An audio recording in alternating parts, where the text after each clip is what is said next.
Our speaker tonight is Rosanne Lindsay.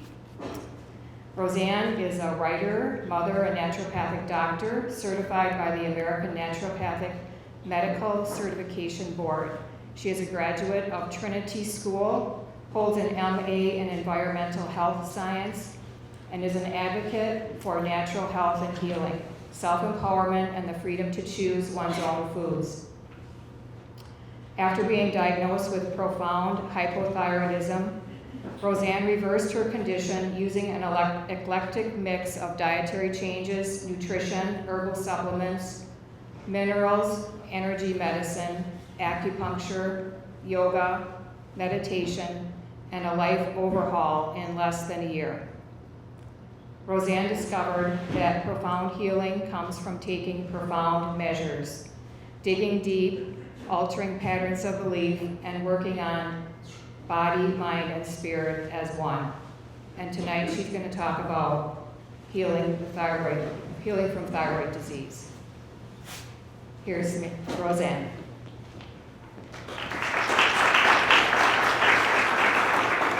Thank you very much. I think I want to start with a little survey, show of hands, and then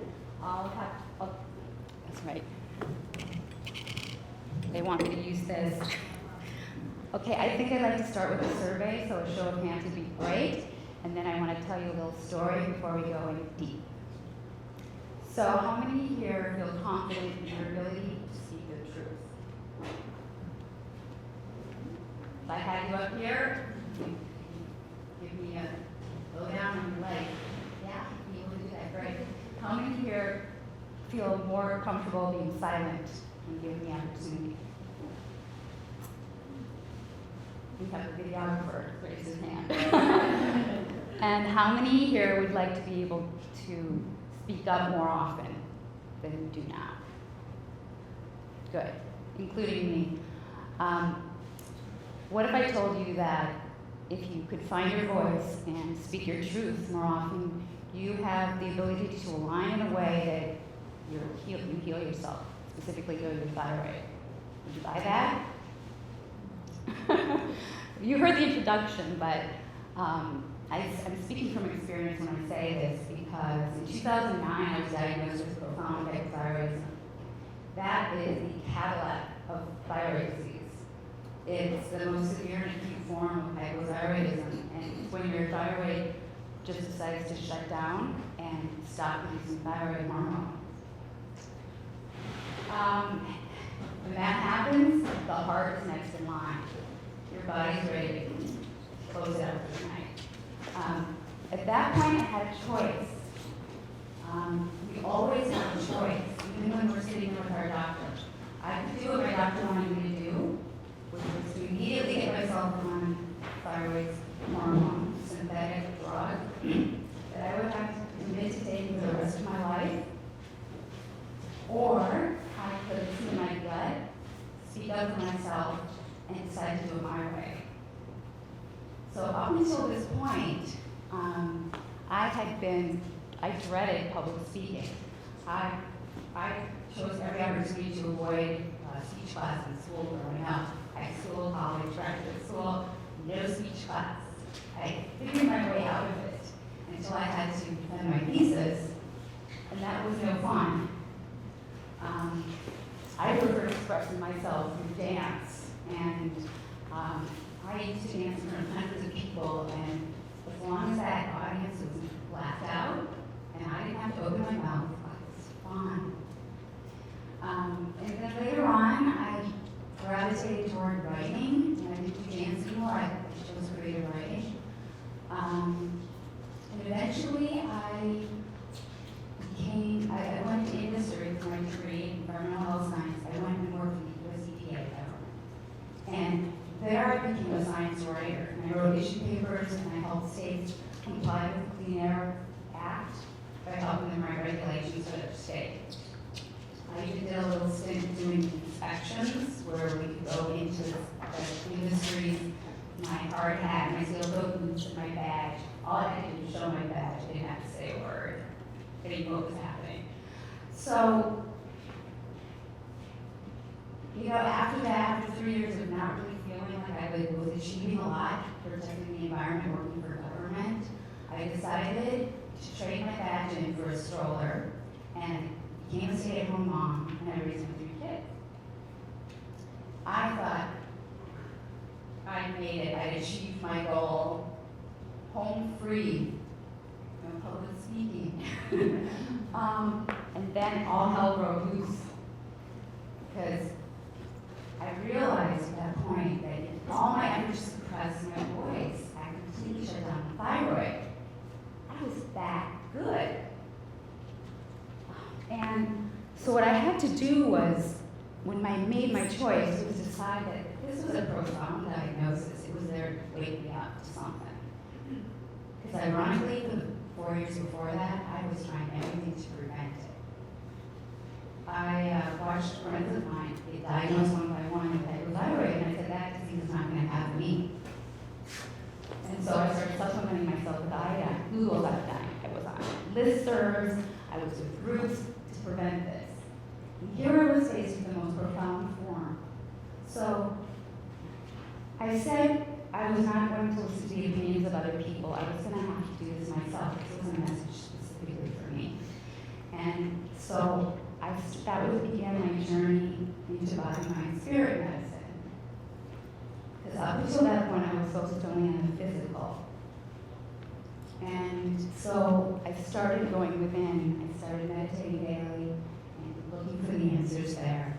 And what my thyroid had been trying to tell me, until it slapped me upside the head so I could see for what it was there for, was the thyroid wanted to tell me that it lives in the house of the 5th chakra of my energy body. And this house is the center for communication that allows you to speak your truth. And I had done everything I could to shut and seal up those doors all my life, and it blew up. The pressure was so strong. So if you're one of your chakras, of your 7 chakras in your energy body is blocked, you have more chakras than 7, but we'll just talk maybe 7, then you don't have efficient flow through any of your energy body, and you're not able to step into your potential. So that was really eye-opening, and I decided to work on healing that and learn more about it, and within less than a year I reversed it.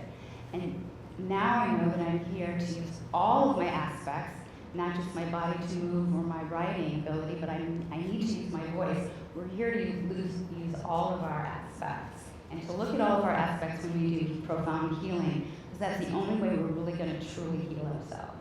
So that's my message, and that's why I'm speaking, because if we can create disease, we can also create health. We can reverse disease.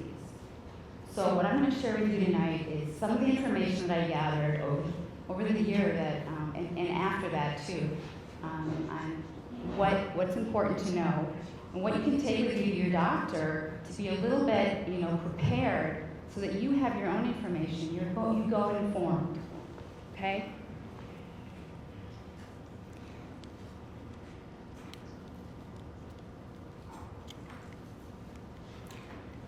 So we'll briefly talk about this list. I'm not going to go through it very much because it's an hour-long presentation. But background, causes, treatment options that are medical, iodine deficiency, nutrient deficiencies, our connection to nature, the microbiome, food is medicine, and beliefs in self-empowerment. So at issue is thyroid disease in this country. It's an epidemic. It was an epidemic when I was diagnosed in 2009. Then it was 1 in 7. Now it's 1 in 5. There are 59 million estimated Americans that have some form of thyroid disorder, and the majority are women between the ages of 20 and 40. Now, in my practice, I see children with thyroid disease. A lot of these children start with adrenal fatigue, and the adrenals and the thyroid are connected. So there's a much broader picture that we're missing here in Western medicine. Some of the demographics look like we already talked about 1 in 5. It affects women 9 to 1 more than men. 52% women diagnosed under the age of 50. Most of us are type O blood type. We're prone to it, and because we're also prone to low levels of iodine. 46% of the population is type O. The medical classifications are hypothyroidism, hyperthyroidism, and profound hypothyroidism. Now, of the hypothyroidism brand, if you're diagnosed, 80% of us are autoimmune. 20% of those usually have their first experience into this journey after postpartum, after you're pregnant, because you're depleted of minerals at that point. If you're not supplementing yourself with minerals in general, you're going to be depleted. Most people have adrenal fatigue at that point. The 20% that aren't autoimmune but are hypothyroid are heading toward hypothyroidism. You just haven't gotten there yet, but as we're seeing with a lot of autoimmune diseases, one autoimmune disease begets another and another. It's a snowball effect. Despite medical treatments of synthetic drugs, radioactive, iodine, and even surgery to cut out thyroid that doesn't work, we are seeing an increase, sharp rise in the incidence of thyroid cancer. Among 4 common cancers, non-Hodgkin's lymphoma, melanoma, Hodgkin's lymphoma, thyroid cancer far surpasses it in the last 20 years by a whopping 240%. This, they say, is the 3rd leading cause of cancer in this country, but I just saw an article today that said that colorectal cancer was the 3rd leading cause. So the different parts of medicine are fighting over this list of top 3 causes of cancer. The fact is that we have epidemics of cancer in this country. Why is that? Last year, the New England Journal of Medicine did a study on South Korea, and they determined that thyroid cancer is the #1 killer there. So this is bigger than we think it is. It's all over the world. Again, thyroid cancer is rising much faster in females than males. Does anybody know why that might be? So we need more iodine? They may need more iodine, but 46% general of the population would be type O, men and women would have equal effect at that point. Is there any other indication that might predispose women over men? Hormones, maybe? We'll look into that. To the naked eye, this is a thyroid nodule.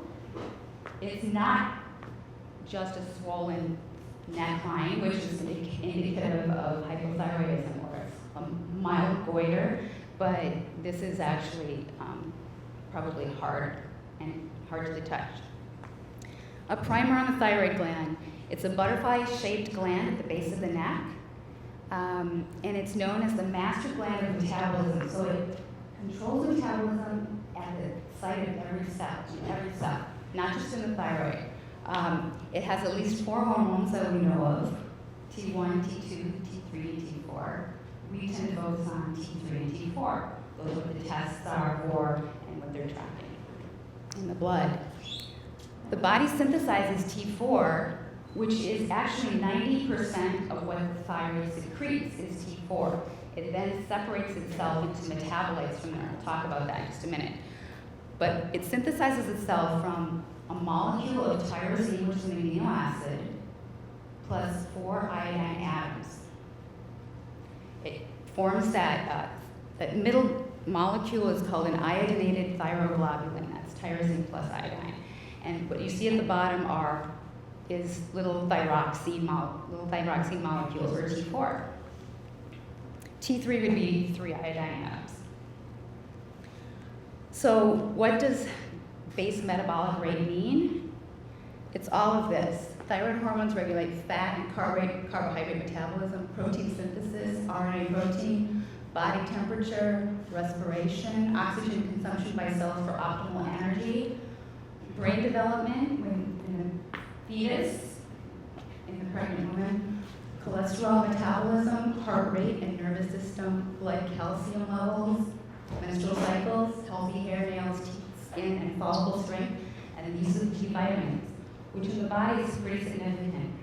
Because B vitamins not only benefit the nervous system, they help with detoxification, so you're not accumulating toxins, and we're exposed to a lot of toxins in this world. So you want your detox system to be working. And if you can't use your B vitamins, you've already started the imbalance. So as part of the endocrine system, thyroid works in concert with all the glands of the endocrine system. It doesn't work in a void. And so if you start with the brain, you have 3 glands there, the hypothalamus, pineal, and pituitary. They all send messenger hormones down to the thyroid and parathyroids. And from there, thyroid sends messenger hormones down to every cell in the body. A little flow chart to help you see exactly what's happening is the hypothalamus pituitary thyroid axis. These all work as the mainstay together. The hypothalamus sends thyrotropin releasing hormone down to the pituitary, which then sends its hormone, thyroid stimulating hormone, down to the thyroid gland. The thyroid releases T4, which then splits into T3 and reverse T3, which isn't up there right now. And those hormones at the bottom go to every cell in the body, every system in the body. They also go back up in a feedback loop to let the hypothalamus and pituitary know what's happening at ground zero, the cell level. If you step back and see the bigger, broader picture even more, you see the brain, the spinal cord, the glands of the brain are up at the top, releasing their hormones down to the thyroid. The thyroid goes to every cell. Pituitary also goes to the adrenal glands.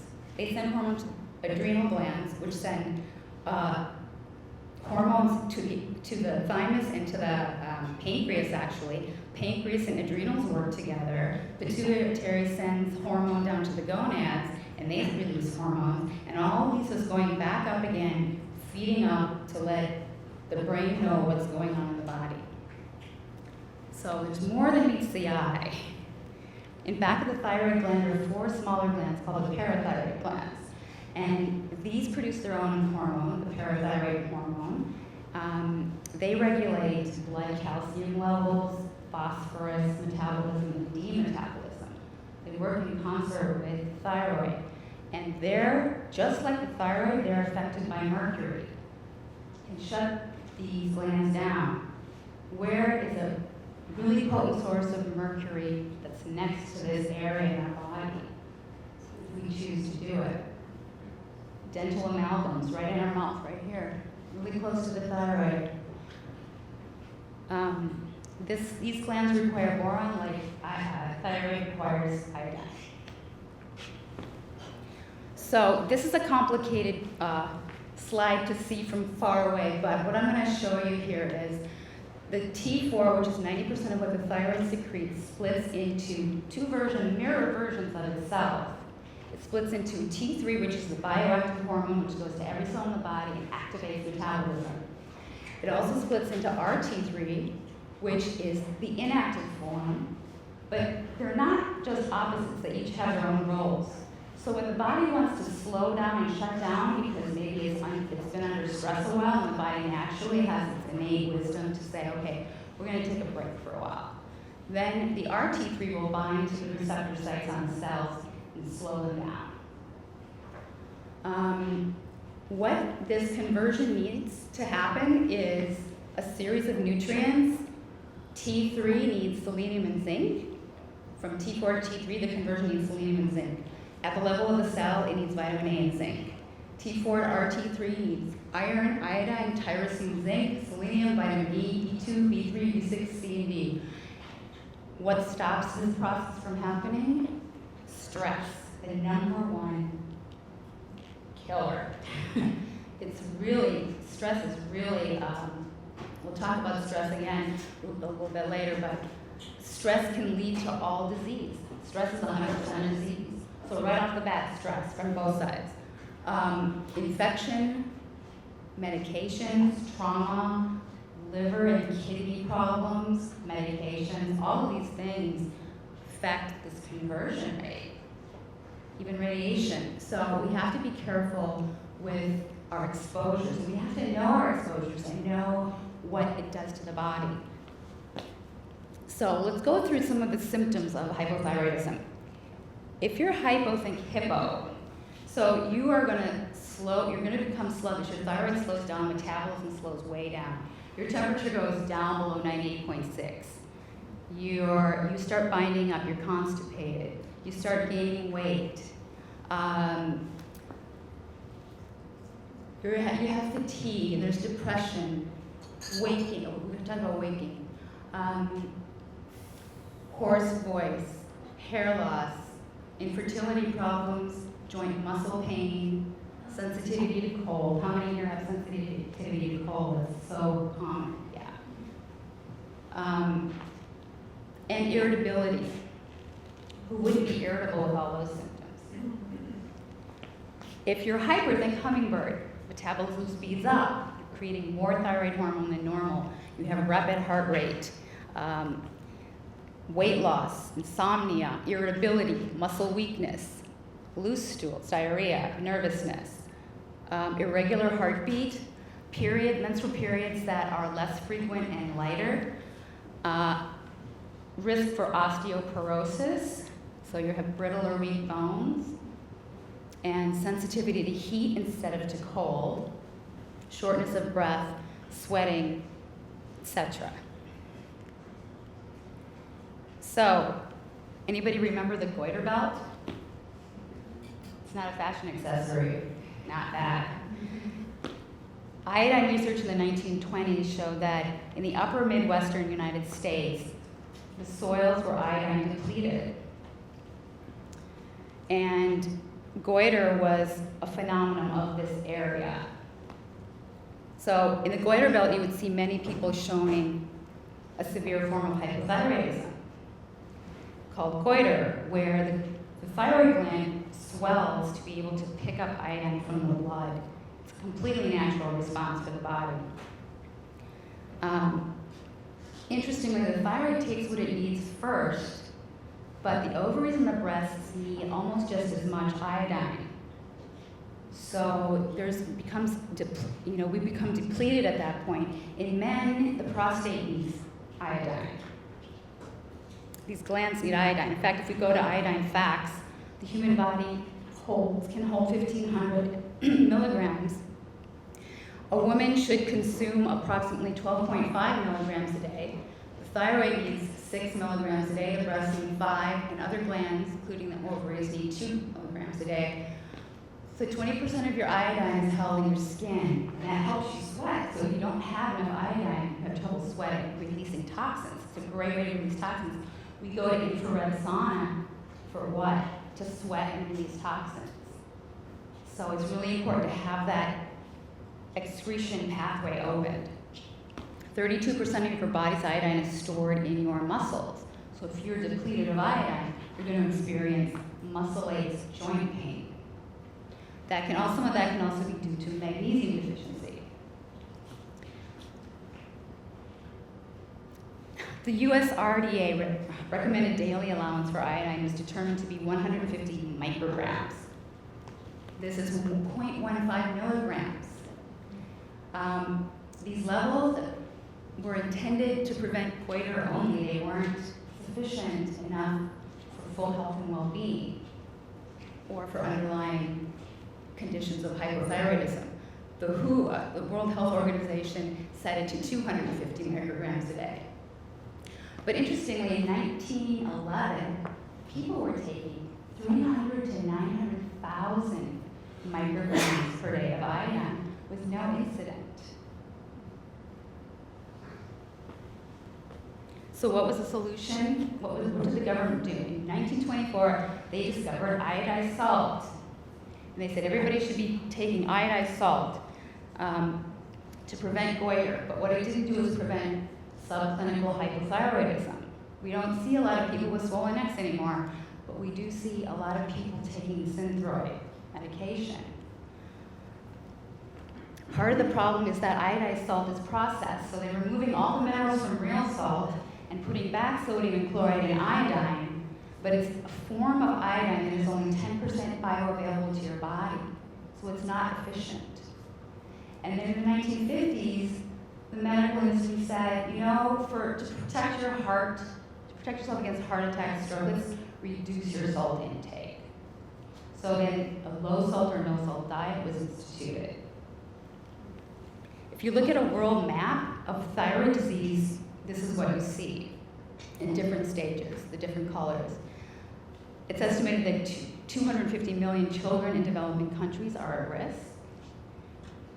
And this was overlaid with iodine deficiency. So it's showing the same thing. And if you have one mineral deficiency, like iodine, you have other mineral deficiencies. It's not just one. You start a cascade of symptoms that start depleting minerals, or your exposures will deplete many minerals. And so this is the same map looking at deficiencies of vitamin A and iron and iodine together. The dark orange parts are all three deficiencies. And that's what it looks like. That's what hypothyroidism looks like. And it also looks like many other deficiencies that aren't overlaid on that. So few doctors today talk about iodine deficiency, but there's no excuse to be ignorant about it, because the Journal of Clinical Endocrinology and Metabolism in 1998 concluded that rates of iodine deficiency had dramatically increased in the United States over the past 20 years to that point. Another survey, the National Health Nutrition Examination Survey, sounds very serious, said between the 70s and the year 2000, there was iodine levels declined by 50%, so even more. And at the same time, they saw increases in cancers of breast, prostate, and ovarian cancer, I believe, yeah. Iodine deficiency is associated with PCOS. This is what a lot of doctors won't tell you, is that if you have thyroid disease, you're predisposed to fibrocystic breasts and fibrocystic ovaries. So what happens with the thyroid is it swells to take up iodine from the blood for itself. The ovaries are doing the same thing. It's called hypothyroidism for one gland and PCOS for another. They're all come from the same cause, low iodine. So there are some forms of iodine you can take. Like I said, I tried to prophylactically prevent my disease from happening. But what I didn't know is that iodine comes in two forms, iodine and iodide, and most of it, when we're eating it, it's potassium iodide. That's the type, that's what we consume. You can actually take it as nascent iodine, which is an electromagnetic charge. It has an electromagnetic charge for better absorption, protects against radiation, which is what iodine does. It builds tissue, it detoxifies, balances the thyroid, stimulates T3 and T4. But again, if you're lacking iodine, you're lacking other minerals, and so I stuck a picture up there of a multi-mineral solution. But I always prefer, as a naturopath, when I talk to my clients, to go with food first, because food has all the components in it naturally. So going with kelp, dulse, seafood, fish. Jenny brought her wonderful, fish roe today for all of us to sample, and I would really encourage everybody to try this. It has omega-3s, high amounts of omega-3s, so the body needs that too. Iodine supplementation actually helps prevent or helps all of these conditions.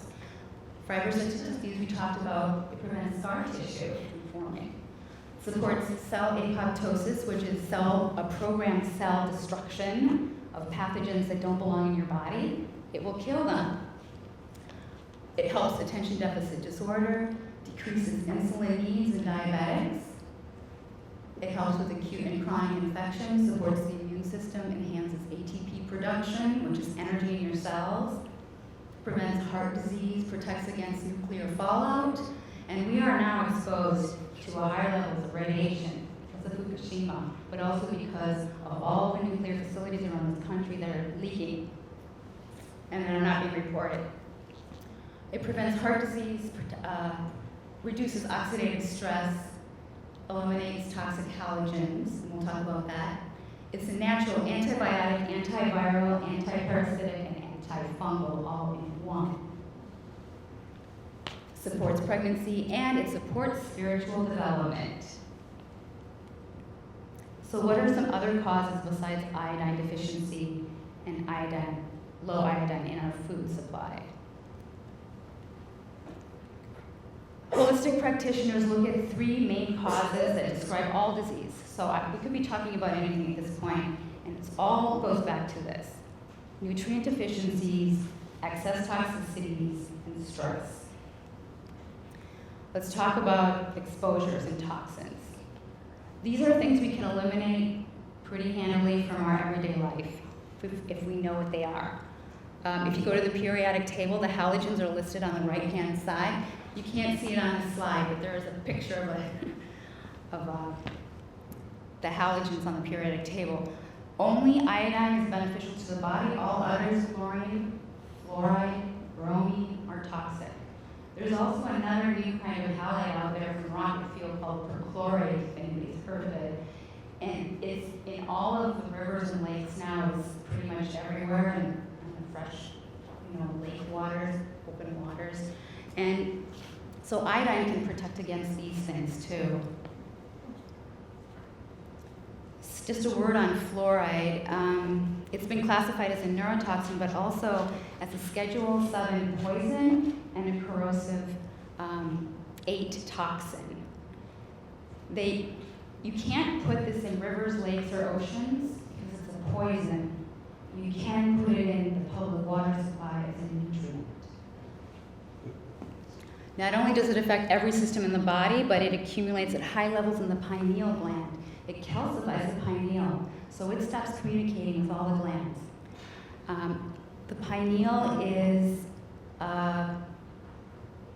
it's a regulator of sleep, a regulator of onset of puberty, but it's also our gateway to our higher self and spirituality. So this is where iodine helps with spirituality. So if we're blocked here in the 7th chakra because our pineal gland is calcified, we're going to have a lot harder time when we go within to look for our answers to find them. Okay, another exposure cause is radiation in our air, water, and in diagnostic tools. Medical diagnostics, if you go in for breast cancer screening, what are they giving you? In the mammography. It's radiation. What does radiation do? It causes cancer. You're irradiating some of the most sensitive tissues in your body. There is something called thermography now that's heat sensitive, and I would really recommend every woman use that. It's not covered under insurance, of course. But you can find people around who, will, for relatively, I think it's worth it, maybe $150 or less, you can get a screening that's not going to harm your breast tissue and not predispose you to cancer down the line. Mercury is also a special toxin for aggravating Hashimoto's disease or hypothyroidism, and it's found in our makeup, amalgams, in many drugs, and in vaccines. Mercury affects the enzyme that converts T4 to T3. It also pulls selenium out of operation so it can't bind to proteins and other things in its normal operation. Other goitrogens are some cruciferous vegetables that contain thyroid-inhibiting compounds. So if you're eating a lot of these vegetables, kale, broccoli, cauliflower, rutabaga, radishes, turnips, cabbage, I would say that you should rotate them in your diet and probably steam them or cook them lightly. You can juice some of these, but I wouldn't juice them regularly or to the exclusion of any other vegetable. Another exposure is estrogen dominance, which is what we're experiencing. We're seeing the feminization of fish in our rivers and streams. This is because of endocrine disrupting chemicals and plastics, BPA, all these things, even the replacements of these are having endocrine disrupting problems in humans and animals and fish. They inhibit thyroid action in the cells. They actually have opposing actions with thyroid hormone. It doesn't really allow thyroid hormone to bind because it interferes with iodine absorption. So estrogen interferes with over-estrogenation interferes with iodine. The other thing I would suggest is to remove gluten from your diet because the molecular structure of gluten is very similar to the structure of thyroid tissue. And gluten can exacerbate thyroid disease by causing leaky gut. So this monster is leaky gut, is all the things that gluten can create. Vitamin mineral deficiencies, leaky gut, iodine deficiency, protein deficiency, and what's happening in autoimmune thyroiditis is your gut, has little tears that allow undigested food particles and other things to go into the bloodstream. The blood, never having seen these before, then makes antibodies or defenses against these things, these antigens it hasn't seen, and it attacks it. So because it will attack the gluten, it will attack the thyroid tissue as well. That's what's happening. A word on glyphosate, the chemical in Ready Roundup, herbicide by Monsanto. There is no safe level of glyphosate yet. It's in 90% of the food supply, the processed food supply. So everybody should be looking at organic food, growing organic. We're supporting our vendors here all the time because you're going to set yourself higher up on the health grid if you can do that. The problem is that glyphosate is a synthetic amino acid analog of glycine, which all our cell membranes are rich in. So it targets, just like gluten is targeted by autoantibodies, our antibodies are going after the glycine when they see glyphosate, going after our own cells.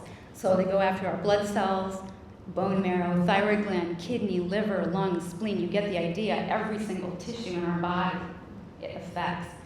We're seeing this in animals, where we've never seen cancers before in animals, the lining of the stomach. There's new cancers lining up the intestines. These are being attacked.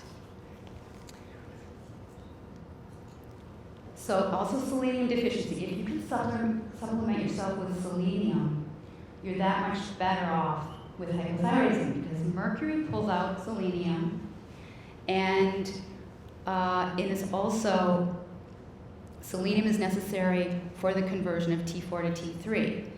So if you have a selenium deficiency, you have higher levels of T4.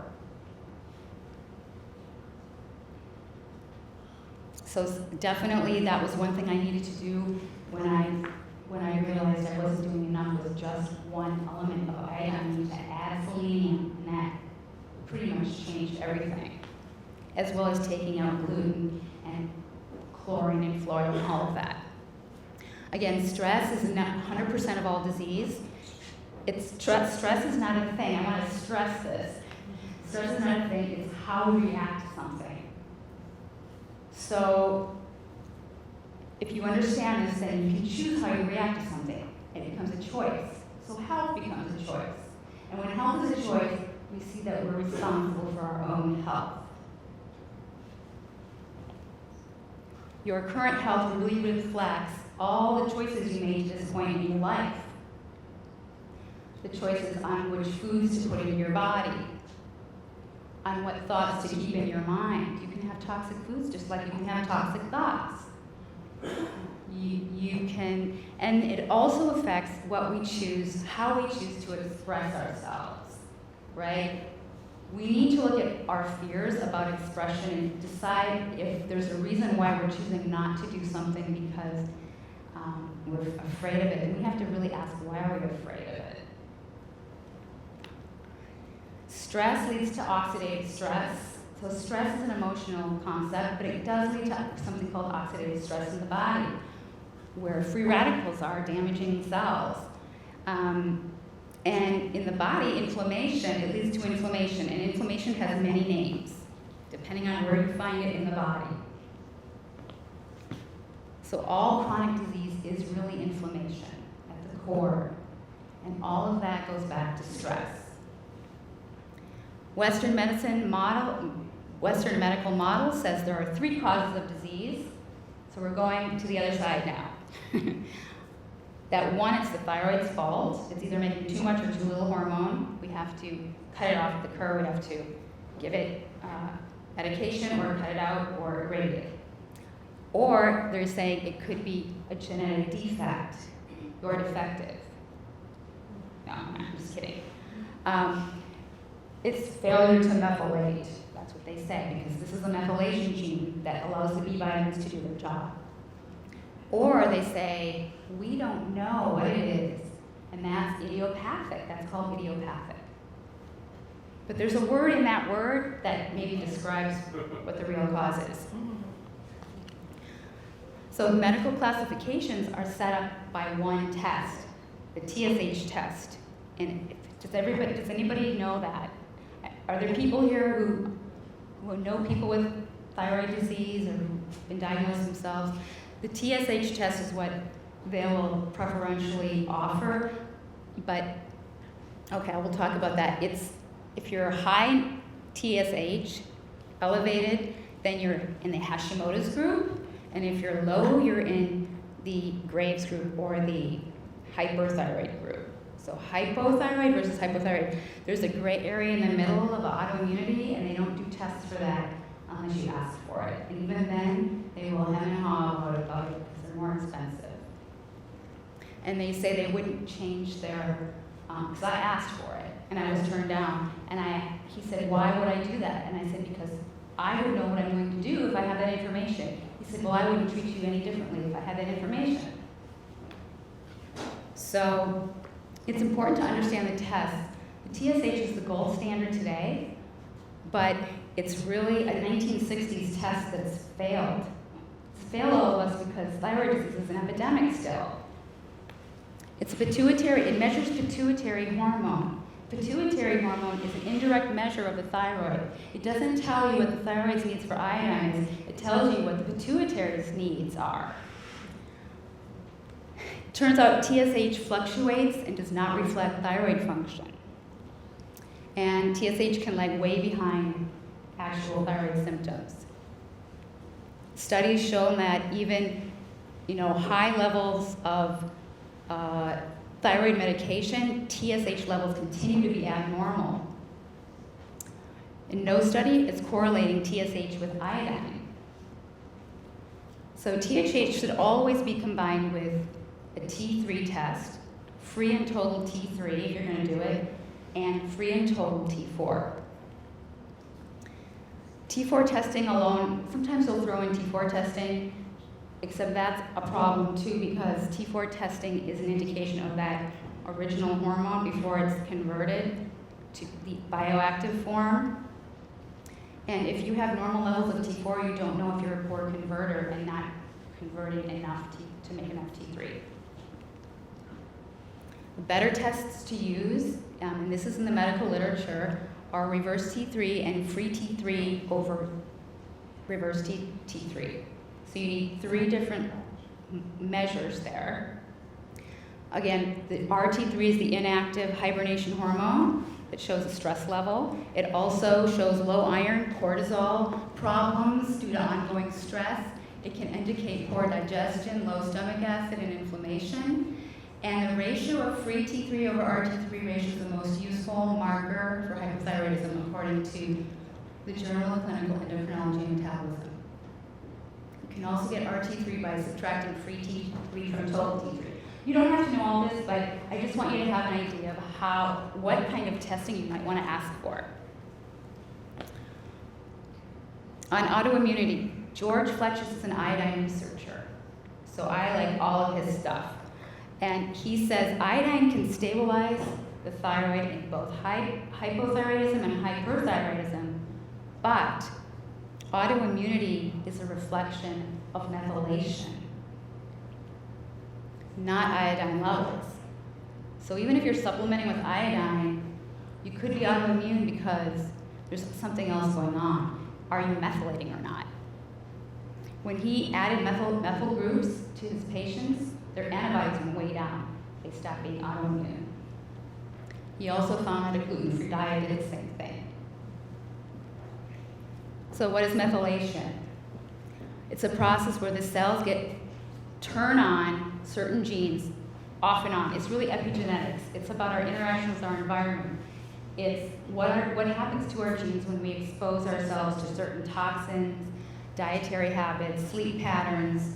Our genes themselves are not the problem. They're only responding to our environment. Just like we respond to our environment, we adapt to new surroundings, and so do our genes. So genes do not self-activate. We have to look at the broader picture. Methylation affects our neurotransmitters, so whether or not we're high anxiety or not, we're predisposed to that. We're looking, it helps our hormones, our DNA proteins, and all those other good things.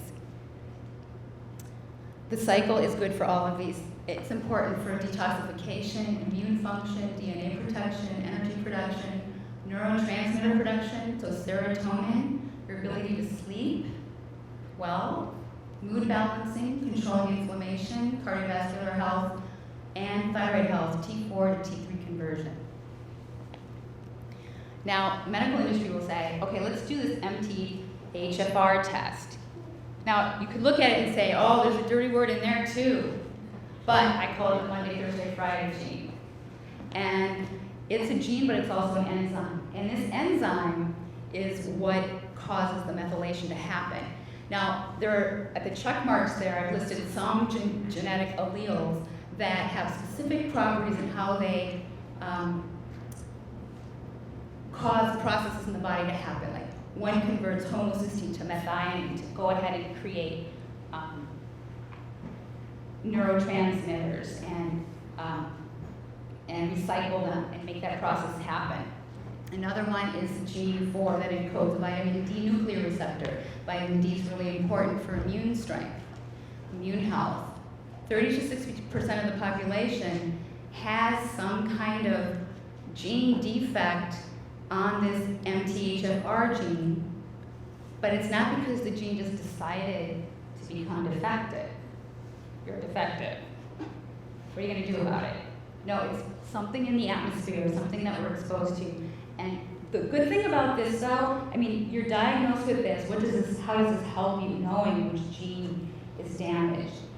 It shows you which pathway is affected, and then you can alleviate that by knowing how to reverse it. So the methylation cycle looks like this. Briefly, it's folic acid at the top with dietary folate. The body cannot use folic acid in that form, so it needs to go through this process. The MTHFR gene is at the bottom right before the active form of folate, called methylfolate, is produced. Here's another flow chart. Again, the bottom is methylfolate, the MTHFR enzyme right before that. It creates a methylated B12. We need these from our food. We don't create them inside our bodies. There's some controversy about that, but. And then those two go on to create a molecule called S-adenosyl methionine. It's a co-substrate that is the donor of methyl groups to nucleic acids, proteins, lipids, and other things. And there are at least 40 known methyl transfers that molecule has. And it's really important because it's as important as ATP is. So the main pathways affected are it converts tyrosine into active thyroid hormone. It allows homocysteine to be converted into methionine, and it helps with detoxification. That's basically what we have to know. Detoxification, referring to glutathione. Glutathione is the mother of all antioxidants in our body that our bodies make. And if you have this defect and you're not making it, you can actually add whey protein from cow's milk or whey protein powder to help your body start manufacturing again. So this is one way we can actually correct a deficit in the body if we know where the deficit is. Homocysteine is also important to know. If you don't want to do any genetic testing, you don't want to go there, your doctor doesn't want to go there, ask for a homocysteine test. This indicates inflammation, and it's a product of protein metabolism, and it comes from eating a meat diet. So if you're eating a lot of meat, you're maybe producing a lot of homocysteine. You want to balance it out with more vegetables. Normal levels are between 6 and 11 micromoles per liter, and actually it's becoming known to be a better predictor, 40 times better predictor for risk of heart attack or stroke than cholesterol. Cholesterol was never a predictor, and we're all discovering that. Well, they're discovering that now. Elevations of homocysteine look like anemia, renal disease, B deficiencies, and it's common in some drug therapies. The remedy is folate-rich foods. Depletions of homocysteine means you can't detox the body. And remedy for that is sulfur-rich foods, or again, whey protein. If you have this deficiency of the MTHR gene, your neurotransmitters are affected, and this can result, any one of these things: anxiety, cancer, strokes, depression, heart disease, diabetes. Risk factors for high homocysteine: you're over 40, you're at risk. Postmenopause, at risk. You drink alcohol or smoke, you're often angry or suppressed anger. You don't really exercise that much. You can drink caffeinated drinks and you can become at risk. Pregnancy puts you at risk. Strict vegetarians are at risk. The standard American diet, underactive thyroid, chronic kidney problems, you take anti-epileptics, and birth control pills. So just to briefly summarize, the symptoms on the right are really symptoms of any autoimmune disease. They can be autoimmune for thyroid. These on the left are the causes: a glutathione depletion, B12 deficiency, SAM or SAM deficit, and low intracellular methylfolate. So solutions: detoxification, alkalinization. Your body's a little more acid likely, so it's good to alkalinize, and you can do that with more vegetables. Green juicing is great for that. Remineralization, number 3, actually helps you alkalinize. And what you're doing when you're alkalinizing is coming to a pH that's neutral for your tissues, which is 6.2 to 6.6. It's different from coming to neutral for blood, which is 7. We're talking tissue pH here. Oxygenation is good. You can do that through exercise, getting more oxygen to your cells.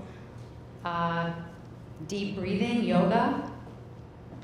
Bioenergize is number 5, meaning energy. We're going outside the box and doing something a little different, going to acupuncturists, 2 right here in the front row. Meditation, you can do sound healing, Reiki, homeopathy, essential oils, all those things that are considered alternative. So we talked already about some solutions as nutrients, non-inflammatory foods. Coconut oil is great. We'll talk a little bit about that again.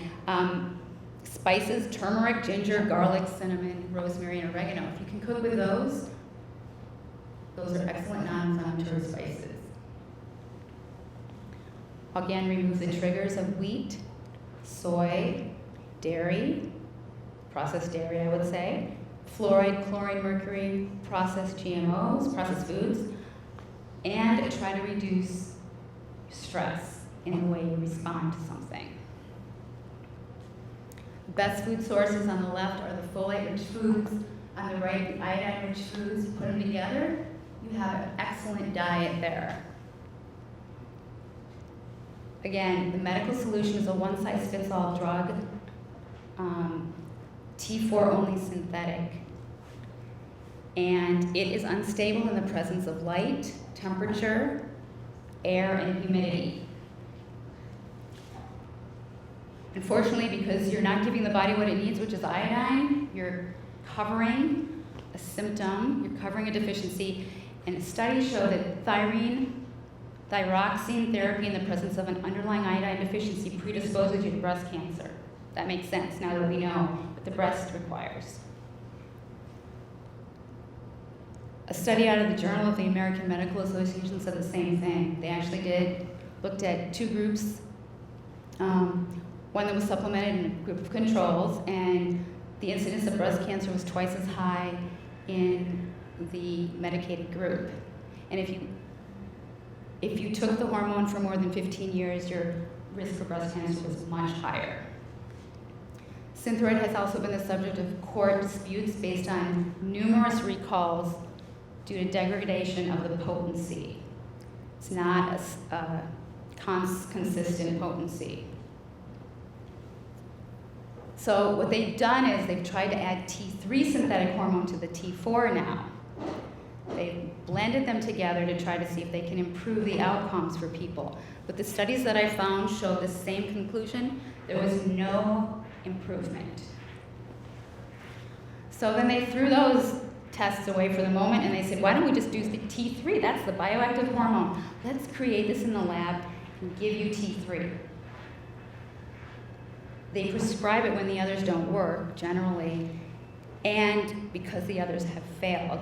They give you this if your free T3 or T3 is less than 20, they say, but the side effects are dementia, hair loss, muscle wasting, and bone loss. These are severe symptoms of hypothyroidism. The problems are that excess T3 can trigger high reverse T3, and this causes an imbalance in all other hormones. So what I did when I had a choice is I decided to take a hormone just a brief period of time because I didn't want it to predispose me forever to breast cancer, but I took a natural version, and these are optional. These are available, but they won't be offered by your doctor. You have to suggest it. They're Nature Thyroid, Armor Thyroid, which contains all the hormones T1 through T4 plus reverse T3, and there's also a YAM-derived version that I took eventually. I took Armor first, and then this bioidentical custom compounded hormone, because the maker of this is right here in Madison in the Women's International Pharmacy. They have branch satellites also in the south, I think in Texas, and on the north or on the east side, in the East Coast.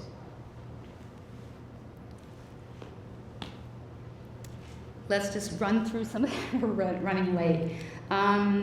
Diagnosis and treatment of Graves' disease. Just a word on hyperthyroidism. This is the medical treatment, which is radioactive iodine. This study showed that the majority of people in the red were unchanged, depending on which radioiodine they used, which form they used. The yellow was the improved segment, and the blue was worsened.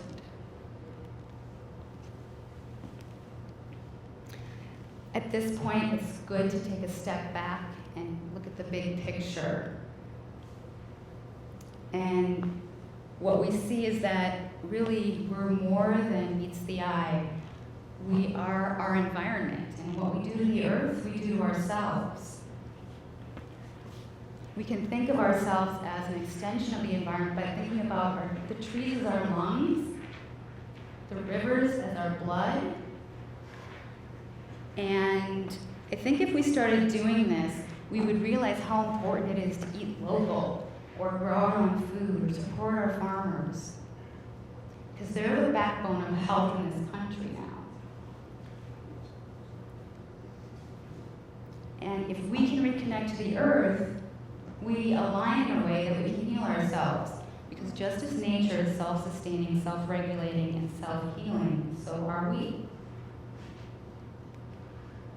The body knows exactly what it's doing, even though our conscious focus are on the tasks of the day, making lists, doing errands. Our bodies, our blood cells are replenishing themselves every moment. It takes 4 months to replenish the blood supply. Liver regenerates itself in 6 weeks, your skin in 4 weeks, the lining of your blood vessels in 6 months. Heart replaces itself every 6 months. Your DNA every 2 months, your bones build a whole new skeleton in 3 months, the brain rebuilds itself in a year. You're really creating a new you every moment. And every 2 years, you're practically a whole new person. So there's no excuse to say that you're heading downhill when you know you can reverse something by your choices. We are 10 to 1 bacteria to human cells. We are more bug than human. We have to remember that when we're offered a choice of an antibiotic or trying something else. Because if we're killing our bugs, we're really killing ourselves. The same bugs that are found in our gut, in our whole body, are also found in the Earth's crust. They're found in a glacial core sample, and they're found 10 miles above the Earth in the troposphere. The same bugs. In our bodies, they like to live in our gut. And 80% of our immune system is here. 2 pounds of, they're saying 2 to 5 pounds of bacteria. This is really where, you know, we separate the outer environment from our inner environment, our foods from our cells. This has to be intact for full health to happen.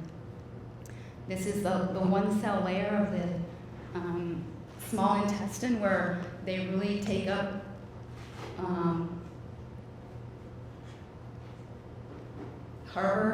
safe harbor, and they protect against other foreign invaders coming into the body. They neutralize them right there. There's also enzymes are made here. The gut associated lymphatic tissue or GALT is here. Peyer's patches, bacteriophages and macrophages, all of these stand ready to defend against foreign invaders. So let's talk about some healing foods. Coconut oil benefits the thyroid. 2 tablespoons per day is recommended. It's a medium chain fatty acid. No enzymes are required for fat conversion to energy, which promotes T4 to T3 conversion. It helps increase metabolism, increases basal body temperature above 97, promotes weight loss, increases enzyme production, and functions as an antioxidant.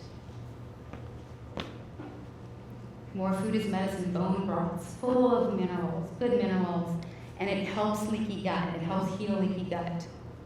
Reduces inflammation, as we know. All our Western priced people here, we know how good bone broth is. Supports adrenals, bones, and teeth. Promotes healthy hair and nails. Raw honey. If you take a couple of teaspoons of raw honey and put it in a glass of water, make a 30% solution, you have identical composition as blood plasma, or pretty close. They say the same thing about coconut water, that it has similar mineral profile to the blood. And during the war, they actually used it when they didn't have anything else. They used coconut water to do infusions for people to keep them alive. Food is medicine. I love apple cider vinegar because it's an elixir. A full body, whole body elixir. It does all these things. Detoxifies, lowers blood pressure, regulates insulin levels, improves mineral absorption.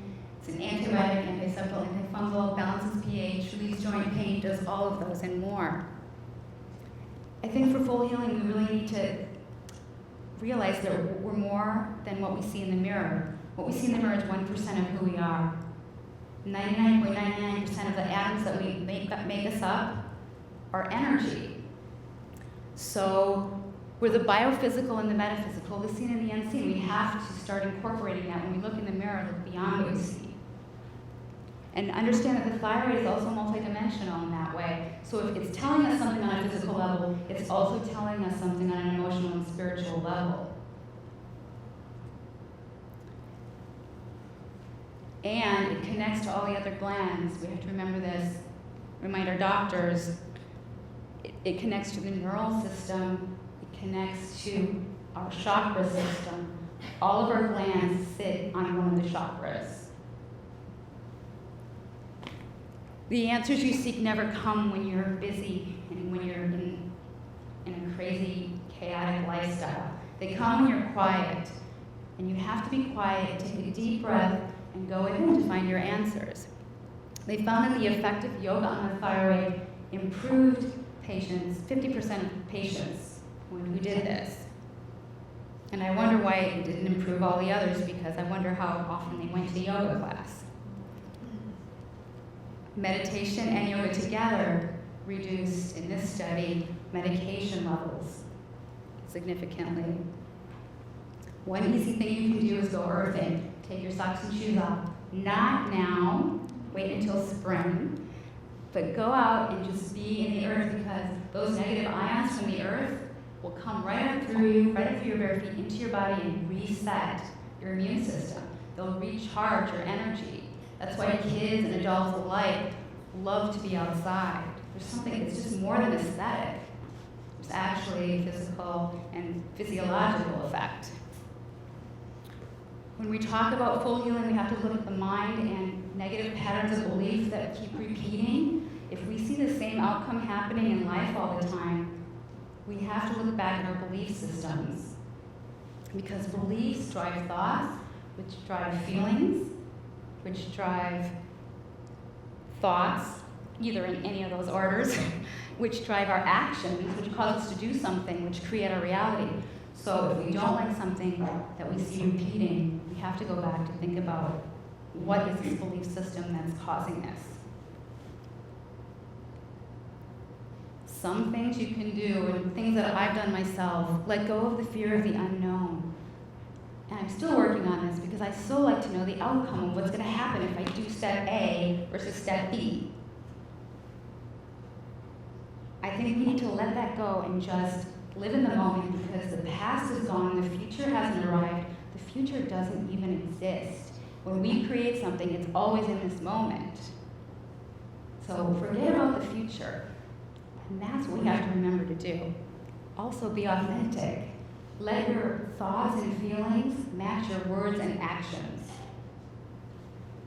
because then you'll align. Be honest with yourself. If you're lying to your friends about something, you're also lying to yourself. And who does that hurt more? Forgive yourself and be grateful for what you have. Forgive yourself for decisions you made in the past, because now you're here again. Don't worry about the past. The past brought you to this. All the choices you made brought you to this moment in time. You've learned from every single one of them. So regret nothing. Find your voice. Let your inner child out to play, because your inner child is your spirit. It's your spirit wanting to lead you to your passion. Your spirit is that thing, that spark that separates you from the rest of the crowd. You're meant to be original. You don't need to conform. Love yourself and make yourself a priority. Because when you do that, you overflow with love. You can't serve from an empty cup.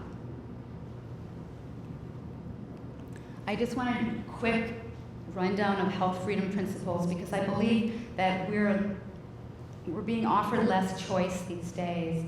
And with mandates coming down the line or being threatened, we have to know that we always have a choice. This is a free will planet. We can say no. We don't have to sign on the dotted line. And a woman I know, Diane Miller in Minnesota, who's the founder of the National Health Freedom Coalition, and I go to this Congress every year to just get refreshed to remind myself that we do have the right to choose our own foods, just like we can choose our own thoughts. I just want to say this so you have it in your head. You don't have to memorize these. The freedom to be let alone. Freedom to act on one's own behalf and as one chooses for health and survival. The freedom to access one's choices. Responsibility by the human family to do no harm. Responsibility of tolerance towards those who choose diverse health and survival options. I'm not going to suggest that other people can't choose to do something different than me. If they want to do that, they can. I don't like it when they tell me that I can't choose what I want to do. The general responsibility and special responsibility of corporations, and the responsibility of government to protect health freedom and make no law or public policy that abridges health freedom or its fundamental principles. Now, you won't see this reported in the news. It's not a government dictate. It's something we need to take on as part of our own and own it. Because there are no laws or rules or constitutions that protect us. They're just symbols of what we already have within us. We just have to own that and act on it. The more people who act on it, the more we become a majority. And things start to change. So this is in condensed form what I would suggest for changing belief systems. If you have to force something, you're resisting it. What you resist persists. So if you have to force it, leave it. Whether it's lovers, friendships, yoga poses, perfect ponytails, let that shit go. And tell your truth, find your voice, and sing your song. It's why you're here. That's all I got. Except that if you want more information, I do have my first book called Nature of Healing, Heal the Body, Heal the Planet. Thank you.